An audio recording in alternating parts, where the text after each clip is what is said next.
L'amour du pigeon, ça ne peut pas être décrit par celui ou compris par celui qui n'est pas colombophile. Ça m'arrive d'embrasser un pigeon au retour de son concours. Et je n'ai pas honte de le dire. J'embrasse de temps en temps certains pigeons parce que je sais que je comptais dessus. Il a fait 850 km, mais au quart d'heure près, on peut attendre son pigeon.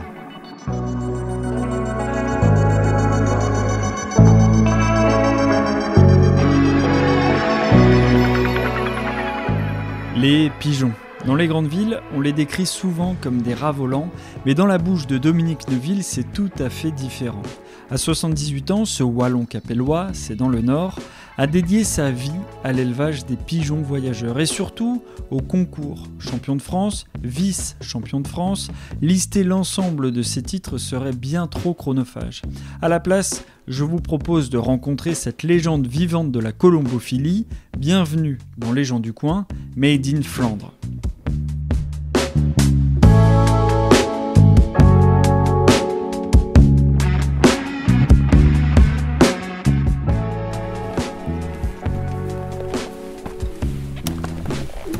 Oula, on les entend.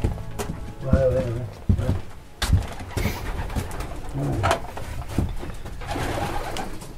On est par ici. Oh, pêche. Viens. Oh, t'es bien. Ouais. Voilà, oui, vous êtes vraiment dedans, quoi. Ouais. Ça sont tous les mâles qui restent. Ici, je vais encore en faire pâter quelques-uns parce que de toute façon, je peux pas tout tenir. Comme j'arrête de jouer, je vais tenir moins de pigeons, quoi. Il y a encore des pigeons qui vont être disponibles avec des très bonnes origines. S'il y a des amateurs, qu'ils fassent savoir. Hein. Et vu mon état de santé, je sens que je diminue de trop. J'arrive plus à suivre comme je voudrais. Donc là, il y a combien de pigeons là ? Bon, ici, il y en a 50-60. Donc ça fait des années que vous dites jouer aux pigeons, que vous êtes colombophile. Comment ça vous est venu ? Du coup, c'est avec votre famille, c'est votre père, c'était quelque chose qui était... tout le monde avait des pigeons à l'époque en fait. C'est ça. Il faut savoir que le pigeon, après la guerre, il a été fort exploité par, disons, la Flandre intérieure, avec le contact sur la Belgique, qu'ils étaient des gros amateurs de pigeons et qu'ils avaient su préserver leurs pigeons durant la guerre 39-45 sur des grandes volières à Bruxelles. Et à la fin de la guerre, mon père s'est tout de suite remis à avoir des pigeons et afin de pouvoir faire des concours. Tout jeune, j'ai marché à quatre pattes dans les pigeonniers, toujours les dos de mon père. Et depuis 1947, enfin, c'est-à-dire 3 ans après, le temps de savoir marcher, 1950, disons, je suis dans les pigeons. Le concours consiste à partir d'un point A, qui est le pigeonnier, l'emmener le plus loin possible, en tout cas à une distance donnée, pour le relâcher. Et après, c'est au pigeon qui va le plus vite de gagner, en fait. C'est ça. Tout simplement. C'est ça. Là, des pigeons qui peuvent parcourir 150 km, plus de 1000 km parfois, comment est-ce qu'ils font ? Le pigeon, il est conçu pour le pigeon voyageur, il est conçu pour pouvoir faire ce trajet-là. Il s'oriente par, bien sûr, il a, disons, des mini-molécules dans le nez qui lui permet d'avoir une réception par rapport au plan terrestre. Et avec la mer et les rouleaux de vagues de la mer, il arrive à s'orienter également. C'est exceptionnel. C'est-à-dire que ce pigeon, avec du coup, ces molécules dans le nez, arrive complètement à cartographier comme ça tout ce qui est autour de lui. Il a une réception, disons, il a une réception au plan magnétique. Et c'est pour ça qu'il faut mettre des pigeons très très bien soignés pour faire des très bonnes performances. La vitesse du pigeon, tout dépend un petit peu de l'orientation du vent.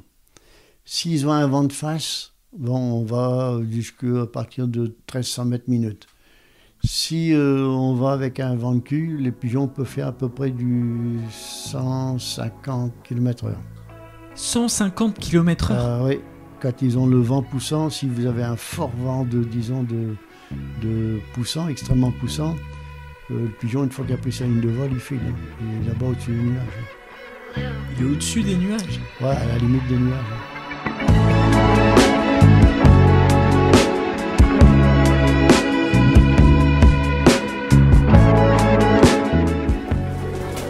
Ça, c'est uniquement les mâles.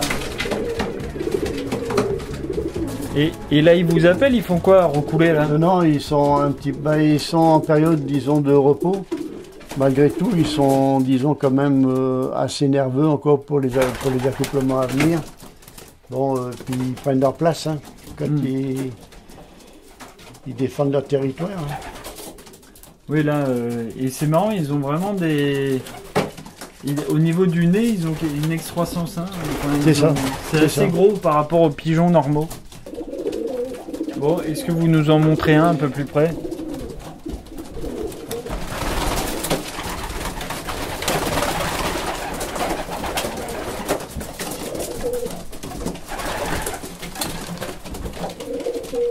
Voilà un pigeon ça c'est mon premier de Perpignan. Il fait 2e national. Celui que vous avez dans les mains là? Il fait 2e Nord et Pas-de-Calais. D'accord. 7e ou 8e national, je pense.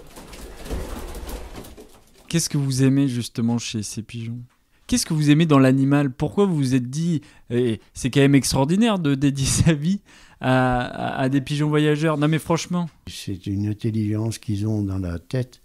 Et même au regard sur le pigeon, on détecte des choses que celui qui n'est pas colombophile à 100%, il ne sait pas détecter. Je peux vous donner un exemple. Quand mes pigeons volent et qu'ils veulent rentrer, ben, ils viennent me chercher au bas de la porte de ma cuisine pour dire qu'il faut que je les rentre. Voilà.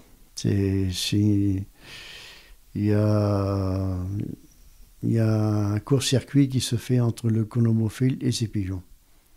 Vous avez une relation privilégiée avec eux? Exact. L'amour du pigeon, ça ne peut pas être décrit par celui ou compris par celui qui n'est pas colombophile. Je vais vous dire à tel point où est-ce que j'aime mes pigeons. Ça m'arrive d'embrasser un pigeon au retour de son concours. Et je n'ai pas honte de le dire. J'embrasse de temps en temps certains pigeons parce que je sais que je comptais dessus. Il a fait 850 km, il est là. Je ne veux pas dire à la minute près, c'est pas vrai. Mais au quart d'heure près, on peut attendre son pigeon, qui lui a volé pendant toute la journée. Et quand il rentre, ça m'est arrivé d'en embrasser certains. Ouais. Vous m'avez montré là un portrait de l'indicateur Flandre, nos confrères, dans lequel vous dites, dans lequel il est écrit que les pigeons sont des athlètes de haut niveau, soignés comme ça. Qu'est-ce que vous faites à ces pigeons pour qu'ils soient aussi performants? Alors, qu'est-ce qu'on fait aux pigeons pour qu'ils soient bien performants? C'est-à-dire, il faut déjà leur préserver une très bonne santé. Sans la santé, vous n'obtiendrez jamais de bons résultats. Après, il y a les soins donnés aux pigeons. Il y a les vitamines à apporter. Il y a le complément alimentaire à apporter. Il y a les vaccinations à faire pour le protéger contre les maladies qui se transmettent dans les paniers. Tout ça, ça fait un ensemble de tout. C'est pour ça que je dis toujours, si le colombophile, disons, n'est pas patient avec ses pigeons, il n'obtiendra jamais de bons résultats. Bon, est-ce que vous pouvez nous dire, vous venez d'arriver là, mais est-ce que vous pouvez vous présenter un tout petit peu? Je m'appelle Thierry Carrette. Bon, à chaque fois que je viens lâcher mes pigeons à Bozeghem, je viens voir Dominique pour faire un petit coucou, quoi, et puis voilà, parler un peu de pigeons. Vous, qu'est-ce que vous aimez chez les pigeons? Parce que j'en ai parlé un peu avec Dominique, il a parlé vraiment de l'amour du pigeon. Oui, l'amour du pigeon, c'est-à-dire que bon, quand vous voyez arriver votre pigeon d'un concours comme une flèche, vous avez les yeux écartelés d'émerveillement, ça fait plaisir. Vous avez le cœur qui palpite, et bon, on essaie toujours d'être en tête, comme on dit. Hein. Alors quand on est en tête, on a encore plus plus énervé. L'adrénaline, elle monte encore plus. Hein. Et puis bon, les pigeons, bah oui, c'est les voir voler autour de ses soies, faire des cavalcades. Mais c'est un passe-temps hein, qui est fort prenant. Hein, on n'arrive pas à pigeons en disant je vais acheter des pigeons, je vais jouer à pigeons. Non, il faut être dessus pendant 365 jours et tous les jours. Et il n'y a pas de secret. Celui qui joue bien, c'est qui s'investit. Et c'est pas quelqu'un qui je vais aller nettoyer aujourd'hui, demain je nettoie pas, je vais les faire voler aujourd'hui, demain je les fais voler. C'est tous les jours. Il y a un rituel obligatoire.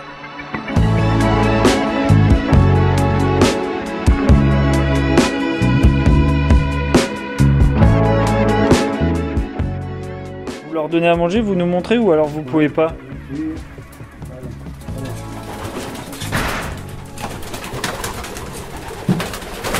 Ils vont passer à côté de moi. Wow.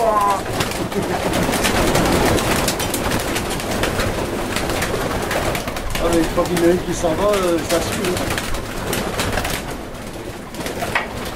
Il l'a fait? Non. Ça va? Ouais, non, mais c'est impressionnant. Non, mais elles vont pas venir parce que ce matin, elles ont déjà eu à manger. Hein. Ah, ok, d'accord. Ok, viens, ils vont pas venir. Hein. Ah. Ah si, quand même. J'ai donné une boîte au bout, ça va ira mieux.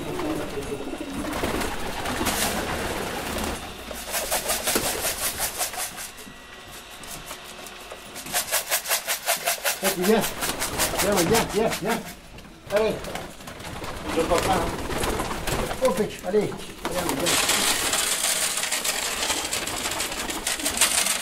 Viens. Avec ce métier de colombophile, vous avez gagné votre vie. Comment ça marche pour vous? C'est-à-dire que c'était avec l'argent que vous gagnez pendant au concours? On ne peut pas parler d'argent parce que je vais vous dire une chose. L'entretien d'une colonie au niveau où est-ce que on les élève pour avoir des belles performances, c'est un grand passe-temps.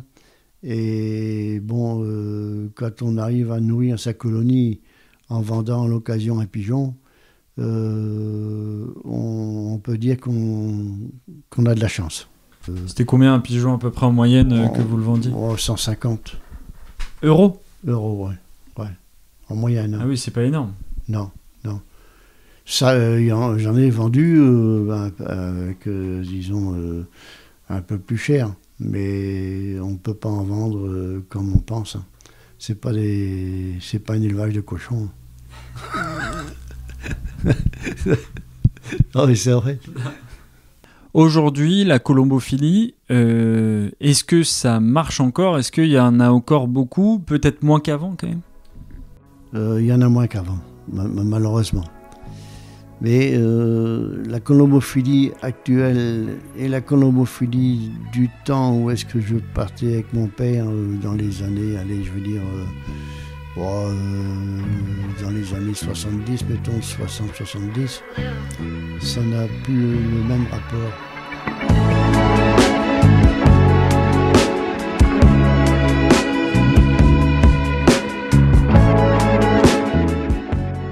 C'était un nouvel épisode de la série Les gens du coin, un podcast hebdomadaire qui part à la rencontre de célèbres inconnus. Nous, on se dit à la semaine prochaine.